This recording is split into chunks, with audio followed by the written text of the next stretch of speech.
என்னடா இது உலகத்துல நடக்கிற விஷயத்தெல்லாம் பார்த்தா ஸ்கூல் கிரவுண்ட்ல நடக்கிற சண்டை மாதிரி இருக்குன்னு யோசிக்கிறீங்களா? ஆமாங்க. நம்ம ட்ரம்ப் மாமா இப்ப செம ஃபார்ம்ல இருக்காருங்க.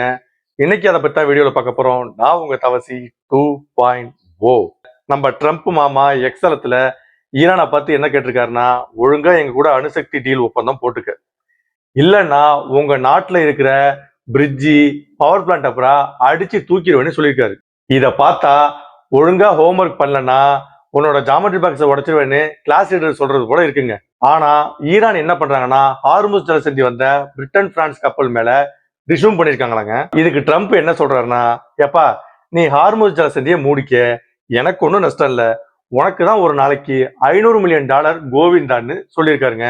ஆனா நம்ம ட்ரம்ப் மாமா ஒரு பக்கம் சண்டைன்னு சொல்றாரு, இன்னொரு பக்கம் பாகிஸ்தானுக்கு பஞ்சாயத்து பண்ண எங்க ஆளுங்க நாளைக்கு வர்றாங்கன்னு சொல்றாரு. ஏங்க, கடந்த 11ஆம் தேதி கிட்டத்தட்ட 21 மணி நேரம் பேச்சுவார்த்தை நடந்தோம், ஒன்னும் நடக்கலீங்க. இதுல மறுபடியும் மீட்டிங்னா பிரியாணி தான் தீருமே தவிர பிரச்சனை தீராதுங்க. அதுக்கு நம்ம ஈரான் அதிபர் மசூத் பெசிஷ்கியான் என்ன சொல்றாருன்னா, ஏங்க நாங்க ஒன்றும் சண்டைக்கு போல, எங்க கிட்ட சண்டைக்கு வந்ததால நாங்க திருப்பி அடிச்சோம் அப்படின்னு சொல்லிருக்காருங்க. அது மட்டும் இல்லாம நியூக்ளியர் பவர் எங்களோட சொத்துன்னு ரொம்ப கெத்தா சொல்லியிருக்காருங்க. இப்படி பார்க்க போனா அவன் தான் சார் முதல்ல அடிச்சான், எங்க மேல ஒரு தப்பு இல்லைன்னு சொல்ற மாதிரி இருக்குங்க. மொத்தத்துல பிப்ரவரி 28ஆம் தேதி ஆரம்பிச்ச அந்த மேட்ச் இப்போ செமிஃபைனலுக்கு வந்துருங்க. வர 22ஆம் தேதியோட அமெரிக்காவுக்கும் ஈரானுக்கும் இடையே 2 வார போர் நிறுத்தம் முடிவுக்கு வருதுங்க.